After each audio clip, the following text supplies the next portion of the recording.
తాకట్టులో ఉన్న బంగారాన్ని విడిపించి ఆ రోజు ఆన్లైన్ రేటుకే మేము కొంటాం. Sharma gold company. నమస్తే, welcome to Suman TV Nalgonda. నేను మీ ప్రేమ్.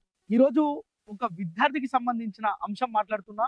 ఒక విద్యార్థి ఎండాకాలం సెలవులు వస్తున్నాయంటే వణికిపోతుంది. అరే, ఈ సెలవులలో నేను ఎక్కడికి వెళ్ళాలి, ఎక్కడ షెల్టర్ తీసుకోవాలి, ఎవరు నాకు తిండి పెడతారు, మా నాయన అమ్మ లేరు కదా, ఇద్దరు డైవర్స్ అయ్యి ఉన్నారు, కనీసం నేను ఎండాకాలం సెలవులలో ఎక్కడికి వెళ్ళాలో అర్థం కాని పరిస్థితిలో ఉన్నానంటూ ఒక లెటర్ రాసుకున్నాడు.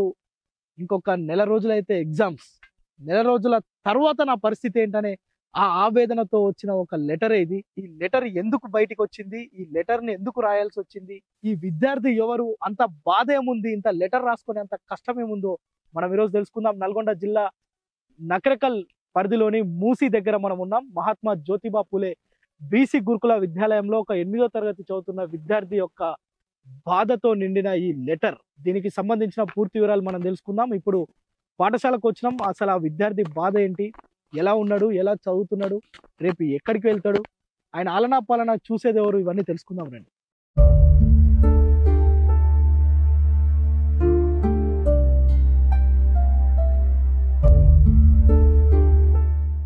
రైట్, ఇప్పుడు మనం ప్రస్తుతం మూసిలో ఈ పాఠశాలకు వచ్చినాం. ఈ లెటర్ రాసిన విద్యార్థి మనతో ఉన్నారు. స్టడీ అవర్లో కూర్చున్నారంతా. ఒకసారి మాట్లాడే ప్రయత్నం చేద్దాం. నిజంగానే ఈ లెటర్ ఈ అబ్బాయి ఎందుకు రాసిండు, ఈయనకున్న ఇబ్బంది ఏందో ఒకసారి అడిగి తెలుసుకుందాం. హాయ్ సాత్విక్. Hi sir. ఎలా ఉన్నావు? బాగున్నావా? ఎట్లా ఉంది స్కూల్? ఈ లెటర్ తెలుసా నీకు?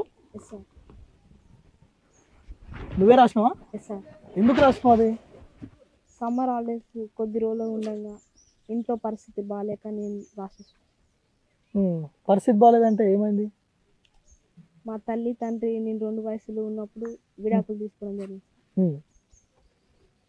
అప్పుడు పెద్దలు మీ అమ్మమ్మ తల్లి కాడనే ఉండు, పెద్ద అయినాక నీ ఇష్టం ఉంటే తల్లి కాడన్నా తండ్రి కాడ ఉండమని అన్నారు. అప్పుడు నేను అమ్మమ్మనే సాధించాను. ఇప్పుడు ఏ క్లాస్ చదువుతున్నావు? 8th class. మరి ఇప్పటివరకు ఎక్కడ చదివినావు? 5th class. కరోనా దాకా అమ్మమ్మ కాడ. అమ్మమ్మ దగ్గర. ఎక్కడ, ఏ ఊరు మీది? ఇస్కిల్లా. ఇస్కిల్లాలోనే చదువుకున్నావు 1 నుంచి 5 వరకు? ప్రైవేట్ స్కూల్, రామన్నపేటలో. తర్వాత కరోనా చదవలేదు సార్. కరోనాలో చదవలే. 7th డైరెక్ట్ మా డాడీ కాడికి పంపిస్తే డాడీ కాడికి వెళ్తుంది. అచ్చా, ఏం చేసేది మీ డాడీ? పెట్రోల్ బంక్లో పనిచేసేది. పెట్రోల్ బంక్లో వర్క్ చేసేది. మమ్మీ హైదరాబాద్లో వర్క్ చేసేది. తెలుసా నీకు? ఇద్దరి దగ్గర ఉన్నావా కొద్ది రోజులన్నా? తెలుసు సార్. నేను వచ్చినప్పటి నుంచి వెళ్ళి నేను మా అమ్మమ్మ ఇంటికి అన్నాను సార్. అమ్మమ్మ దగ్గరే ఉన్నావు. ఈ స్కూల్కి ఎట్లా వచ్చినావు మరి? ఎగ్జామ్ రాసాను సార్ 7th. ఏం ఎగ్జామ్? MJP entrance exam. ఎవరు చెప్పారు నీకు ఎగ్జామ్ రాయాలని? మా ఫ్రెండ్స్ అట్లా అనుకుంటుంటే విన్నావు. అంటే చదువుకోవాలని నీకు ఇష్టమా? Yes sir. అయితే రేపు అంటే జనరల్గా నువ్వు స్కూల్లో చదువుకుంటున్నావు, బాగానే ఉంది. మరి ఈ లెటర్ ఎందుకు రాసినావు అసలు? రేపు వేసవి సెలవులు వస్తుంటే మా నాన్నమ్మ కాలు ఇరిగి కింద పడ్డా సార్. ఆమెకు చేస్తానికి మా డాడీ ఉంది. ఇప్పుడు నేను సమ్మర్ హాలిడేస్లో ఎవరి కాడికి వెళ్ళి చదువుకోవాలి, ఓడి కాడికి వెళ్ళి ఉండాలి, నాకు ఓడి తిండి పెడతారని బాధతో రాసినావు. తెలుసా, ఈ లెటర్ చాలా మంది దగ్గరికి పోయింది. నువ్వు రాసుకున్న లెటర్ చాలా మందికి తెలిసిపోయింది సోషల్ మీడియాలో. నీకు తెలియదు. మేము అందుకే వచ్చినాం ఇక్కడ. అసలు నిజంగానే ఒక 8వ తరగతి చదువుకునే అబ్బాయి ఇంత పెద్ద లెటర్ ఎందుకు రాసుకొచ్చింది? నిజంగా అంటే ఈ అబ్బాయి ఏదైతే చెప్పిండో 2 సంవత్సరాల వయసులోనే తల్లిదండ్రులకు విడాకులు కావడం, తర్వాత 8వ తరగతి అంటే ప్రస్తుతం 8వ తరగతి చదువుతున్నాడు. ఇప్పటి వరకు హాస్టల్లో అంటే గురుకుల పాఠశాలలో 7 నుంచి 8 ఈ స్కూల్లో చదువుతున్నాడు. కానీ రేపు వచ్చేది సమ్మర్ హాలిడేస్. జనరల్గా పిల్లలందరూ హాలిడేస్ వస్తున్నాయంటే ఎంజాయ్ చేస్తారు, ఎగిరి గంతేస్తారు. కానీ ఈ అబ్బాయి ఈ సెలవుల్లో నేను ఎక్కడికి వెళ్ళాలి అని ఇంత పెద్ద లెటర్ రాసిండు. నిజంగా ఈ లెటర్ సోషల్ మీడియాలో మనకు రావడంతోనే సుమన్ టీవీ నిజంగా ఈ అబ్బాయి సమస్య ఏంటో తెలుసుకుందాం. ఈ అబ్బాయికి ఉన్న సమస్యను మనం సమాజానికి తెలుపుదాం. ఇలాంటి పిల్లలు కూడా పాఠశాలల్లో హాస్టల్స్లో ఉండి చదువుకుంటున్నారు. నిజంగా కూడా అంటే ఈ లెటర్ చూసినప్పుడు ఎంత బాధ అనిపించిందంటే, ఇట్లాంటి పిల్లలు కూడా ఉన్నారా అంటే వీడి సమస్య ఎవరికి చెప్పుకోలేక ఇంత పెద్ద లెటర్ రాసుకుండు. నిజంగా ఈ లెటర్లో ఒక మాటలో చెప్పాలంటే ఈ లెటర్ చదివితే కన్నీరు ఆగవు ఇంకా ఎవరికి కూడా. అంటే అట్లాంటి విషయాలు ఇందులో రాసుకున్నాడు అనమాట. అయితే సాత్విక్, నువ్వు ఇందులో ఎవరు ఇందులో ఎట్లా చేరినావు ఈ స్కూల్లో? ఎగ్జామ్ రాసి ఇందులోకి వచ్చావు కదా, మరి ఇందులో నీ బాధలు ఎవరికి చెప్పుకునేది? నీకు పెన్నులు కావాలి, పెన్సిల్ కావాలి, ఎవరు ఇచ్చేది? వచ్చేటప్పుడు డైరెక్ట్ తెచ్చుకుంది సార్ అమ్మ. అక్కడ ఎవరు అమ్మమ్మ చూసేదా? అమ్మమ్మ పైసలు ఇచ్చేస్తారు. మరి ఇప్పుడు లేదా అమ్మమ్మ లేదా? ఉంది, కానీ ఏమైంది?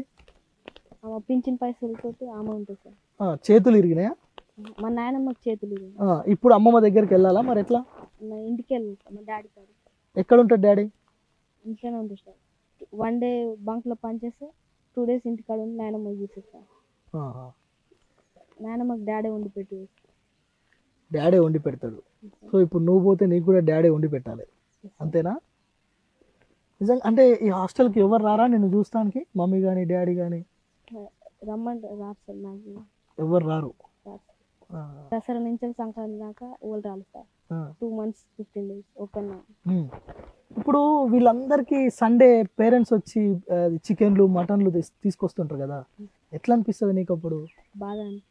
బాధ అనిపిస్తుందా? నాకు కూడా ఎవరైనా వస్తే బాగుండు అనిపిస్తుందా? ఈ బాధలు ఎవరికైనా చెప్పుకుంటావా స్కూల్లో? మీ ఫ్రెండ్స్కి, మీ టీచర్స్కి, మీ సార్లకు ఎవరికైనా చెప్తావా? అప్పుడప్పుడు చెప్పి. ఏమంటారు వాళ్ళు? హెల్ప్ చేస్తాను. నీకు కూడా ఎవరైనా చికెన్ తెచ్చి పెట్టే వాళ్ళు ఉంటే బాగుంది అనిపిస్తుంది అప్పుడప్పుడు? ఏం చదువుకొని ఏం చేద్దాం అనుకుంటున్నావు? ఇష్టమా నీకు చదవడం? ఐఏఎస్ అంటే చాలా పెద్ద ఉద్యోగం, చదువుతావా? అమ్మ నాయన ఎందుకు అట్లా అయిపోయారు నిజంగా? నేను ఎందుకు పట్టించుకోవట్లే? చిన్నప్పుడు మా డాడీ తాగేదాన్ని, మమ్మీ వేరే పెళ్లి చేసుకుంది. డాడీ అప్పటి నుంచి ఇంకా తాగడమేనా పని? తాగడం, ఒకరోజు పనికి పోవడం. ఏంటి మరి నెక్స్ట్ ఎట్లా ఎటు పోతావు తర్వాత? ఈ సెలవుల్లో ఇక్కడే చదువుతావు, మరి హాలిడేస్లో ఎటు పోతావు? నానమ్మ ఇంటి కాడ కొన్ని రోజులు, మా మామ కాడ కొన్ని రోజులు, అమ్మమ్మ కాడ కొన్ని రోజులు ఉంటుంది సార్. స్కూల్లో టీచర్లు ఎట్లుంటారు మీతోటి? ఫ్రెండ్లీగా ఉంటారు. ఏదైనా డౌట్ ఉన్నా వెంబడి చెప్తారు, కేర్ చేస్తారు, మంచిగా ఉంటారు. అయితే నాకు అర్థం కాలేదు, మరి ఇదంతా బాగానే ఉంది, ఎవరన్నా చెప్పి రాపిచ్చిరా నీతోటి? ఎట్లా? నేనే రా. ఎందుకు రాయాలనిపించింది చెప్పు, ఒక మాట చెప్పు నాకు. మా రవికుమార్ సార్ అని ఒక 10th అన్నకి హెల్ప్ చేసింది సార్. ఇట్లా అట్లా నాకు కూడా హెల్ప్ చేస్తే బాగుంటుంది, నాకు కూడా పరిస్థితి బాగాలేదని ఒక్కరిని రాసి. మరి నీ పరిస్థితి బాగాలేదన్న సంగతి తెలుసా మీ సార్లకి? తెలుసు, కానీ వాళ్ళకి చెప్పుకోలేక ఈ లెటర్ రాసినావా? అంటే ఇది ఒకవేళ మరి ఎట్లా ఇది బయటకు వచ్చింది? ఈ సార్కి ఎవరికైనా చూపించినావు? తెలియదు సార్, ఫ్రెండ్స్ తీసి చూపించరేమో. అయితే మీ సార్లే కావచ్చు ఇది సోషల్ మీడియాలో పెట్టిరు. ఏమో సార్. అయితే నీతో మీ ఫ్రెండ్స్ ఎట్లుంటారు మరి? తల్లిదండ్రులు లేరు అని ఏమన్నా ఎప్పుడన్నా ఎవరన్నా ఏమన్నా అంటారు? టీచర్స్ కానీ మంచిగా చూసుకుంటారు. ఏ సార్కి చూపించారు ఫస్ట్ ఇది? నీతో ఏ సార్ డిస్కషన్ చేసిరు? Ravikumar sir, social TGT sir. అతనికి చెప్పి ఏమన్నాడు వచ్చి నీ దగ్గరకు వచ్చి? నేను హెల్ప్ చేస్తా, ఫండ్స్ ఇస్తాను, డొనేషన్ డోనర్ పట్టుకొని ఫండ్స్ ఇప్పిస్తాను, అలా చాలా క్లబ్స్ అడిగాడంట సార్. ఆ క్లబ్స్ వాళ్ళు మా కులం అబ్బాయికే డొనేషన్ ఇస్తా, వేరే కులం అబ్బాయి మాకు ఇవ్వమన్నారంట. ఏంటి నీ గురించి చెప్తే అలా అన్నారా? అంటే కులం వాళ్ళ కులం అయితే హెల్ప్ చేస్తామన్నారు. నీకెవరు చెప్పారు ఆ విషయం? సార్ అనుకుంటుంటే విన్నా. సార్ అంటుంటే విన్నావు, ఏమనిపించింది అప్పుడు నీకు? బాధ.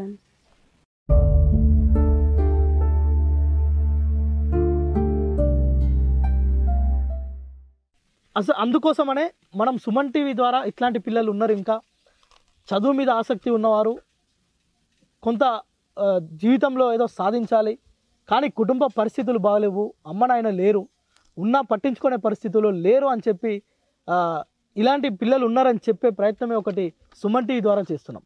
సో ఇది ఈ అబ్బాయి సాత్విక్ చెప్పేది ఏంటంటే, నాకు చదువుకోవాలనే ఉంది, చదువే నా సర్వస్వం, నాకు ఎవరైనా షెల్టర్ ఇచ్చి ఈ సమ్మర్ హాలిడేస్లో నన్ను అంటే గాలికి వదిలేయకుండా ఎవరన్నా షెల్టర్ ఇచ్చి నన్ను కొంత భోజనం కనుక పెడితే నేను మళ్ళీ 9th ఇక్కడికే వచ్చి చదువుకుంటా, నా ఆలనా పాలన ఎవరైనా చూస్తే ఐఏఎస్ అయ్యే ఒక పట్టుదల నాలో ఉంది, నేను ఐఏఎస్ అవుతా, ఐఏఎస్ అయిన తర్వాత కూడా నాలాంటి వారు ఎంతోమంది ఉన్నారు, వారికి ఒక హోమ్ కట్టిస్తా అని చెప్పి సాత్విక్ చెప్తున్నాడు. అయితే సాత్విక్ ఎలా చదువుతాడు, ఎలా ఉంటాడు హాస్టల్లో, ఇక్కడ ఉన్న గురుకుల పాఠశాలల్లో అనేది ఇక్కడున్న టీచర్స్తో కూడా మాట్లాడే ప్రయత్నం చేద్దాం. అయితే ఈ లెటర్ రాసిన సాత్విక్కి సంబంధించిన క్లాస్ టీచర్ మనతో ఉన్నారు. నిజంగానే ఈ లెటర్ ఎవరు చూసిరు, ఈ అబ్బాయి ఎలా చదువుతాడు ఒకసారి మాట్లాడే ప్రయత్నం చేద్దాం. సార్ చెప్పండి, ఈ లెటర్ చూసారా మీరు? అవును సార్, చూశాను, చదివాను. చదివి అతనికి ఏదైనా చేయాలి అనే ఉద్దేశంతో కొంత ప్రయత్నం చేశాను సార్. సోషల్ మీడియాలో అది నేను కొన్ని క్లబ్లకు అడిగితే వాళ్ళు సోషల్ మీడియాలో పెట్టారు. ఆ విధంగా మీ దగ్గర వచ్చిందని నేను అనుకుంటున్నాను. ఎట్లా చదివేటోడు అబ్బాయి, ఎట్లుండేటోడు అసలు? ఈ స్కూల్కి వచ్చినప్పుడు ఎట్లా ఉండే, ఈ రోజు ఎట్లా ఉండే అబ్బాయి బిహేవియర్ ఎట్లుంటది? అబ్బాయి ఈ స్కూల్కి ఎంటర్ అయినప్పుడు సార్, తను ఒక వైట్ బ్యాగ్ మాసిన బట్టలతోటి ఈ స్కూల్కి వచ్చిండు సార్. వచ్చి డైరెక్ట్ ఎవరు రాలేదు, పేరెంట్స్ లేరు, ఎవరు లేరు. ఎంట్రన్స్ లో అబ్బాయికి సీట్ రావడంతో ఈ స్కూల్ అలాట్ అయిందని ఈ స్కూల్కి వచ్చింది సార్. ఒక చిన్న నోకియా ఫోన్ ఉంది అబ్బాయి దగ్గర. తను డైరెక్ట్ గా వచ్చి, సార్ ఈ స్కూల్ ఎలా ఉంటది, బాగుంటుందా, ఇక్కడ చదువుకోవచ్చా అన్నాడు. బాబు ఇట్లా ఎవరికి పడితే వాళ్ళకి సీట్ ఇయ్యారు, ఎవరు నువ్వు అని అడిగాను సార్. అడిగితే నాకు ఇక్కడ సీట్ అలాట్ అయింది సార్, నేను ఎంట్రన్స్ రాశాను అని చెప్పాడు. చెప్పగానే నేను అతన్ని కొంత ఆ అబ్బాయి ఉన్న పొజిషన్ చూసి నాకు బాధేసి, ఏంది బాబు నీ పరిస్థితి, నీ బ్యాక్గ్రౌండ్ ఎవరు లేరా అంటే, ఎవరు లేరు సార్, నాకు సో అండ్ సో ప్రాబ్లమ్స్ ఉన్నాయి, మా పేరెంట్స్ డివోర్స్డ్ అని చెప్పాడు సార్. చెప్పిన తర్వాత నువ్వు ఒక్కడివే వచ్చావా, నిన్ను ఎవరైనా చూస్తారా అంటే, ఎవరు చూడరు సార్, చూడకనే నేనే ఎగ్జామ్ రాశాను, ఫ్రెండ్స్ ద్వారా తెలుసుకొని ఇక్కడికి వచ్చానని చెప్పాడు సార్. చెప్పగానే నేను స్కూల్ బాగుంటుంది నాన్న, మంచి టీచర్స్ ఉంటారు, పర్లేదు, నిన్ను we will take care of you, ఇక్కడ జాయిన్ గానన్నా మేము వీ విల్ హెల్ప్ యూ అని చెప్పి బాబుకి చెప్పాం సార్. చెప్పగానే దాంతో తను కూడా ఈ స్కూల్ ప్రిమైసెస్ అన్ని చూసిన తర్వాత, మాతో ఇంటరాక్ట్ అయిన తర్వాత తను ఇక్కడ అడ్మిషన్ తీసుకోవాలని డిసైడ్ అయ్యి అడ్మిషన్ తీసుకున్నాడు సార్. సో ఈ 1 year నుంచి అతని క్లాస్ రూమ్ పర్ఫార్మెన్స్ మాత్రం ఎక్సలెంట్, బాగా చదువుతాడు. అతడే తప్పులు లేకుండా ఆ లెటర్ రాయగలిగింది, తను సొంతంగా రాసుకున్నాడు, ఎవరు చెప్పలే ఆ లెటర్, మీరే చూశారు కదా అందులో ఏముందో ఇన్ఫర్మేషన్. సో కాబట్టి అబ్బాయి క్లాస్, నేను సోషల్ టీచర్ని సార్, నేను క్లాస్ చెప్పేటప్పుడు ప్రతి దాంట్లో చాలా క్యూరియస్గా డౌట్స్ అడుగుతాడు, మంచి మంచి లిజనర్. సో తను మేము చెప్పింది యాజ్ ఇట్ ఈస్గా ఏకసంతాగ్రహి. సో ఒక్కసారి క్లాస్లో చెప్పింది మళ్ళీ మర్చిపోడు సార్, చాలా బాగా చదువుతాడు అబ్బాయి. సో ఇటువంటి చదువుకునే అబ్బాయిలకు వెనకాల ప్రోత్సాహం లేదే, ఇటువంటి వ్యక్తికి ప్రోత్సాహం జరిగితే ఏదైనా ఉపయోగపడతాడు, అతను భవిష్యత్తులో మంచిగా రాణించగలుగుతాడు అనే నమ్మకంతో మేము చిన్న ప్రయత్నం చేసినాం సార్. నేను ఈ పాఠశాలలో తెలుగు ఉపాధ్యాయులుగా పనిచేస్తున్నాను. 8వ తరగతి చదువుతున్నటువంటి సాత్విక్ అనే అబ్బాయి అసలు పక్క బెంచ్లో కూర్చుంటాడు, కానీ తనలో ఇంత చురుకుతనం ఉందనేది ఒక కంటతో నేను వాడిని కనిపెడుతుంటాను. అసలు ఈ అబ్బాయి ఏంది, వెనకకే వచ్చిండు కదా, ఇంత ఉందా ఆటల్లో పాటల్లో, ఇన్నిట్లో ఇంత చురుకుంది ఏంది అసలు, అందరి పిల్లల కంటే కూడా తను తొందర క్వశ్చన్ చేస్తాడు. నేను ఒక పదం చెప్పినా అంటే దాని మీద ఒక 5-6 ప్రశ్నలు వేస్తూనే ఉంటాడు ఎమ్మటే నన్ను. అంటే వీడు టాలెంటెడ్ పర్సనే కదా అని నేను అనుకున్నాను, కానీ ఇట్లా అని నాకు తెలియలేదు. అంటే బాబుకి చదువు మీద ఎంత ఆలోచన ఉన్నది అంటే, లైఫ్ బాగుంటే నాకుంటుంది కదా, ముందుకు దాతలు ఎవరైనా వచ్చి నాకు సహాయం చేయలేగారా అని వేడుకుంటున్నాడు. కానీ నాకు అట్లాంటి కొడుకు నాకుంటే అసలు ఛాన్స్ వస్తే నేనే తీసుకోబోదును కదా అని నాకు అనిపిస్తుంది. రైట్, నిజంగా ఇది సాత్విక్ ఏదైతే ఈ మహాత్మా జ్యోతిబా పూలే గురుకుల పాఠశాలలో 8th క్లాస్ చదువుతున్న సాత్విక్ రాసుకున్న లెటరు నిజంగా ఇక్కడున్న విద్యార్థులనే కాదు, టీచర్లను కూడా, వాళ్ళు నిజంగా కూడా ఒక తల్లిదండ్రిలాగా వారు వాళ్ళను ఆదరించబట్టే ఇలాంటి అబ్బాయిలు కూడా చదువుకుంటున్న పరిస్థితి ఉంది. ఇట్లాంటి వారికి నిజంగా సమాజంలో ఎంతో మానవతావాదులు, అంటే సమాజంలో ఏదో సేవ చేయాలనే తపన ఉన్న వాళ్ళు ఎంతో మంది ఉంటారు. అలాంటి వారు స్పందించి ఇలాంటి విద్యార్థులకు, సాత్విక్ లాంటి విద్యార్థులకు కొంత చేయుతనిచ్చి, షెల్టర్ ఇచ్చి, ఒక ముద్ద అన్నం పెడితే రేపు ఈ భావి తరానికి ఒక మంచి పౌరుడుగా తీర్చిదిద్దే సదవకాశం ఇది ఉంటుందని చెప్పొచ్చు. అయితే ముఖ్యంగా ఈ అబ్బాయిని కనుక కొంత ఈ సమ్మరే కాదు, కొంత చదువుకున్నంత రోజులు ఈ అబ్బాయికి కొంత ఆర్థికంగా చేయుతను అందిస్తే గనక మనసున్న వారు ముందుకొచ్చి అబ్బాయిని చేరదీయాలని సుమన్ టీవీ మనసారా వేడుకుంటారు.